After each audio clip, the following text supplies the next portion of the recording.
Hi friends, మీరు ఈ video చూస్తున్నట్లయితే నిన్న రిలీజ్ చేసిన పార్ట్ 1 వీడియో చూసి దాని తర్వాత ఈ వీడియో చూడండి. డిస్క్రిప్షన్లో లింక్ ఇస్తున్నాను. ఎందుకంటే డైరెక్ట్గా ఈ వీడియో మీకు అర్థం కాకపోవచ్చు. ఎలిజబెత్ భర్త చనిపోయిన తర్వాత ఇంకా క్రూరంగా తయారైంది. ఎందుకంటే చంపేదానికి పని మనుషులు లేక, ఆ పని మనుషుల్ని సప్లై చేసేదానికి మనుషులు లేక ఏం చేయాలో అర్థం కాని పరిస్థితులలో కొంతమంది బ్లాక్ మ్యాజిక్ చేసేవాళ్ళు తనకి పరిచయమయ్యారు. అప్పుడు తన ఆలోచనలు ఇంకా క్రూరంగా తయారయ్యాయి. తను ఏం చేయాలో అర్థం కాని పరిస్థితులలో బ్లాక్ మ్యాజిక్ చేసే వాళ్ళ సహాయం తీసుకున్నప్పుడు వాళ్ళు 300 మందిని పర్సనల్ గార్డ్స్గా ఎంచుకోమన్నారు.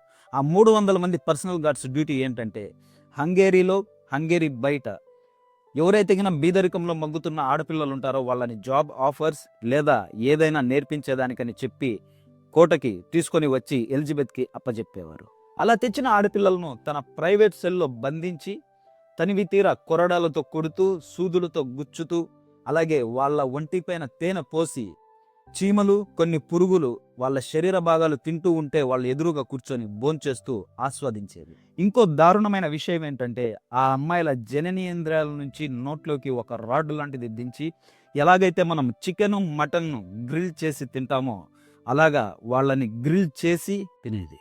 అలా కొన్నేళ్ల తర్వాత శరీరం మెత్తబడి చర్మం మడతలు పడటంతో బ్లాక్ మ్యాజిక్ చేసే వాళ్ళ దర్శకత్వ పర్యవేక్షణలో కన్నెపిల్లల రక్తం తాగితే తనకు యవ్వనం మళ్ళీ తిరిగి వస్తుందనడంతో కన్నెపిల్లల రక్తం తాగడం మొదలుపెట్టింది ఎలిజబెత్. జస్ట్ ఇమాజిన్, నీ చెయ్యి కట్ చేసి దాన్ని గ్రిల్ చేసి నీ ఎదురుగా కూర్చొని తింటూ ఉంటే ఎలా ఉంటుంది? ఇది వినడానికి కూడా భయంకరంగా ఉంది కదా. మరి జస్ట్ ఆలోచన చేయండి, అప్పటి ఆ అమ్మాయిల పరిస్థితి ఎలా ఉంటుంది? తన యవ్వనం కోసం ఆ యువతుల నుండి సేకరించిన రక్తంలో కొన్ని హెర్బల్స్ కలిపి టబ్బాత్ చేస్తూ సౌందర్యాన్ని మెరుగుపరుచుకునేది ఎలిజబెత్. అలా 600 మందికి పైగానే చంపేసింది ఎలిజబెత్. ఇది కేవలం అఫీషియల్ రికార్డు మాత్రమే. అన్అఫీషియల్గా 1000 మందికి పైగానే చంపి ఉండవచ్చు ఎలిజబెత్. మరి ఆ రాజ్యంలో అంతమంది ఆడపిల్లలను చంపేస్తుంటే రాజు ఏం చేయలేదా అనే డౌట్ వచ్చిందా? ఏం చేసేవాడు కాదండి. ఎందుకంటే ఎలిజబెత్ ఫ్యామిలీ స్వయానా బ్రిటిష్ ఎంపైర్కి కజిన్స్ కాబట్టి.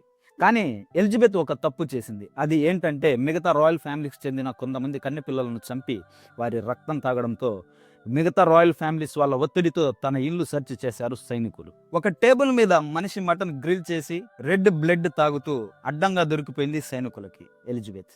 దాంతో అనుచరులైన 300 మందిని నరికి చంపేసింది అప్పటి హంగేరీ కింగ్డమ్. అలాగే ఎలిజబెత్ని తన సొంత ఇంట్లోని సెల్లులో బంధించింది.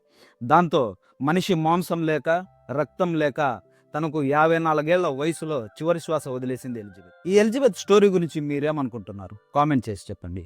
Do subscribe, my dear family members.